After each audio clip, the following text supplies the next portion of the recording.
Haunted school. School एक ऐसी जगह जहां हम अलग अलग चीजों के बारे में सीखते हैं, जहां हमको हमारे दोस्त मिलते हैं और जहां हम अक्सर खुश रहते हैं। शायद स्कूल्स हमारा एक दूसरा घर बन जाते हैं, लेकिन कई बार उन्हीं स्कूल्स के अंदर कई सीक्रेट्स भी छुपे होते हैं। दोस्तों, हमने डिज्नी प्लस हॉटस्टार पर अभी रिसेंटली उनका नया शो स्कूल ऑफ लाइज देखा। शो पाताल लोक के डायरेक्टर अविनाश अरुण ने बनाया है और हमें पर्सनली ये शो काफी अच्छा लगा। इनफैक्ट इस शो की पावरफुल स्टोरी लाइन ने आज हमें स्कूल्स से जुड़े उन सीक्रेट्स को सवाल करने पर मजबूर कर दिया है, और इन्हीं सीक्रेट्स पर हमारी आज की कहानी बेस्ड है, हॉन्टेड स्कूल।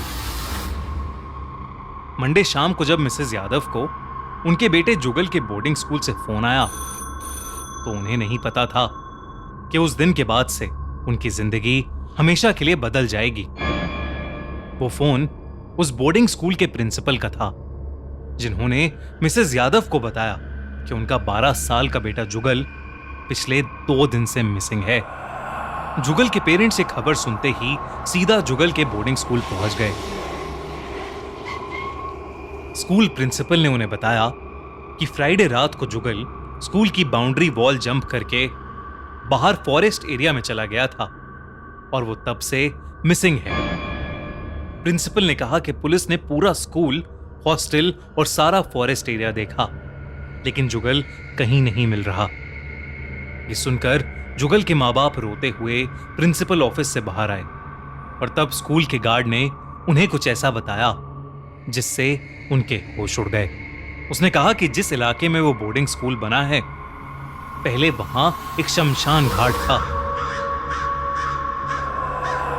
और अब माना जाता है कि वो इलाका हॉन्टेड है, और अब वहां कई आत्माएं भटकती हैं। उस गार्ड ने कहा कि हो ना हो, जुगल को उसी में से एक आत्मा ने अपना शिकार बना लिया है। उसके मॉम डैड को उस गार्ड की बात पर बिल्कुल भी यकीन नहीं हुआ। उन लोगों ने और भी बहुत से teachers, school staff, police officer सबसे बात की, लेकिन किसी से भी कुछ पता नहीं चल पा रहा था। उस रात जुगल के मॉम डैड उसके बॉयज हॉस्टल के रूम में ही रुक गए। मिसेस यादव बाहर निकलकर 1-2 लड़कों से जुगल के बारे में पूछने लगी, और तब उन्हें एक लड़के ने बताया कि जुगल हमेशा अकेला अकेला ही रहता था। जुगल का उस स्कूल में कोई दोस्त नहीं था। उसने ये भी बताया कि उसने कई बार जुगल को खुद से ही बातें करते देखा था। ये सुनकर मिसेस यादव को खुद पर शर्मिंदगी महसूस हुई, क्योंकि वो और मिस्टर यादव दोनों ही हमेशा बहुत बिजी रहते थे, और अपने बेटे के लिए उनके पास कभी टाइम ही नहीं था। उन्हें कभी पता ही नहीं चल पाया कि वो कितना अकेला है। यही सोचते सोचते मिसेस यादव की आंख लग गई, लेकिन कुछ ही देर बाद मिसेस यादव की आंख खुली तो उन्हें ऐसा महसूस हुआ कि जैसे कोई काली परछाई उनके बेड के पास खड़ी उन्हें देख रही है।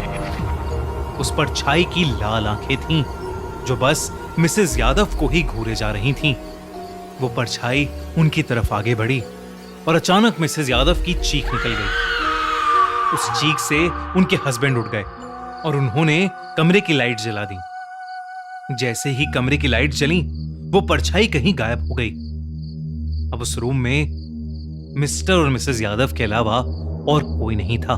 मिस्टर यादव ने अपनी पत्नी को शांत किया, लेकिन मिसेस यादव को यकीन था कि उन्होंने किसी को तो वहां पर देखा है। मिसेस यादव ने फिर से सोने की कोशिश की, लेकिन उन्हें नींद ही नहीं आ रही थी। उन्हें अब डर लगने लगा था कि कहीं उस स्कूल में वाकई कोई आत्मा तो नहीं भटक रही, जिसने उनसे उनके जुगल को छीन लिया। तभी उन्हें ऐसा लगा कि जैसे उस रूम में रखी अलमारी अपने आप खुल गई हो। मिसेस यादव उस अलमारी के पास गईं और उसमें उन्हें जुगल का लिखा हुआ एक लेटर मिला। मिसेस यादव रूम में रखी स्टडी टेबल पर उस लेटर को पढ़ने लगी। वो लेटर एक कंप्लेंट लेटर था, जिसे जुगल ने स्कूल प्रिंसिपल को एड्रेस किया हुआ था। उस लेटर में जुगल ने लिखा था कि कुछ सीनियर्स काफी टाइम से उसे परेशान कर रहे हैं। उन सीनियर्स में से एक प्रणव भी था, जो कि प्रिंसिपल का बेटा था। एक बार उसने और उसके साथियों ने पूरे बॉयज हॉस्टल के सामने जुगल के कपड़े उतरवाकर उससे डांस करवाया था। तब से जुगल उनसे बहुत डरता था और वो जुगल को हमेशा सताते रहते थे। जुगल का लेटर पढ़कर जुगल की मां का रोना निकल गया। उन्होंने तय किया कि वो सुबह होते ही प्रिंसिपल और उसके बेटे प्रणव के खिलाफ पुलिस को कंप्लेंट करेंगी। प्रिंसिपल का बेटा प्रणव भी उस रात वॉशरूम जाने के लिए उठा था। वो वॉशरूम जा रहा था तो उसे अपने पीछे किसी के कदमों की आवाज आई, लेकिन उस पूरे कॉरिडोर में कोई नहीं था। वो वॉशरूम पहुंचा तो वो कदमों की आवाज भी बंद हो गई। जब वो अपने हाथ धो रहा था तो अचानक वॉशरूम में लगे शीशे में उसे जुगल दिखा, जो उसके देखते ही गायब हो गया। प्रणव को लगा कि वो शायद उसका वहम होगा, लेकिन वो जैसे ही मुड़ा, उसके सामने जुगल खड़ा था। अचानक से जुगल का चेहरा बदल गया। उसका पूरा चेहरा धीरे धीरे नीला पड़ने लगा, आंखें लाल हो गईं और उसके पूरे शरीर पर चोटें ही चोटें थीं। जुगल का वो रूप देखकर प्रणव के रोंगटे खड़े हो गए। अचानक प्रणव हवा में उड़ने लगा और पीछे कांच के शीशे में जा गिरा। प्रणव ने अपनी आंखें बंद कर लीं और जोर जोर से चीखने लगा। जब उसकी आंखें खुली तो उसके आसपास भीड़ इकट्ठा हो गई थी। उस भीड़ में जुगल के पेरेंट्स भी थे। उन्हें देखते ही प्रणव ने उनसे माफी मांगी। प्रणव ने उन्हें बताया कि जुगल कहीं गायब नहीं हुआ है, बल्कि प्रणव और उसके दोस्तों ने मिलकर अनजाने में जुगल की जान ले ली। उसने बताया कि उस रात उन लोगों ने ड्रग्स लिए हुए थे और उसी के नशे में वो जुगल को तंग कर रहे थे। जुगल उनसे डर के स्कूल बाउंड्री वॉल जंप करके फॉरेस्ट एरिया की तरफ भागा और वो लोग भी उसके पीछे पीछे चले गए। वो जुगल के उनसे भागने से चिढ़ गए और गुस्से में उन्होंने क्रिकेट बैट्स और हॉकी स्टिक्स से उसे मार डाला।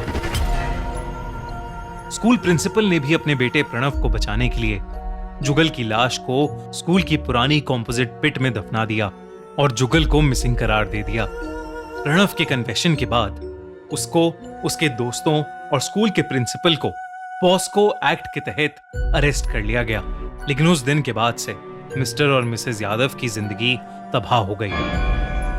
उन्होंने अपने इकलौते बेटे को हमेशा हमेशा के लिए खो दिया था। ऐसी ही एक पावरफुल कहानी है डिज्नी प्लस हॉटस्टार के नए शो स्कूल ऑफ लाइज की, जिसमें शक्ति नाम का एक लड़का भी अपने स्कूल से गायब हो जाता है और जब उसको ढूंढा जाता है तो स्कूल से रिलेटेड बहुत सारे इश्यूज सामने आते हैं। बुलिंग, सेक्सुअल हैरेसमेंट, ड्रग्स और न जाने क्या क्या। और इन इश्यूज से कैसे स्कूल में पढ़ रहे टीनेजर्स की जिंदगी पलट जाती है, ये देखकर आपको जरूर गूज़बम्स आएंगे। इनफैक्ट शो की एंडिंग तो पक्का आपके होश उड़ा देगी। So do check out the show School of Lies only on Disney plus Hotstar. और अब एक बहुत इंपॉर्टेंट बात दोस्तों, अगर आपके साथ कभी बुलिंग हुई है या अभी हो रही है तो इस वीडियो के कमेंट्स में हमें बताइए और खूनी मंडे फैमिली के साथ शेयर कीजिए। अपने सोशल मीडिया पर उस इंसिडेंट को लोगों के साथ शेयर कीजिए और इसके खिलाफ तुरंत अपने स्कूल में कंप्लेंट करें या अपने पेरेंट्स को फौरन बताएं। और अगर इस वीडियो के पीछे का थॉट आपको पसंद आया तो इस वीडियो को ज्यादा से ज्यादा लोगों से शेयर करो और हमारे चैनल खूनी मंडे को सब्सक्राइब करो।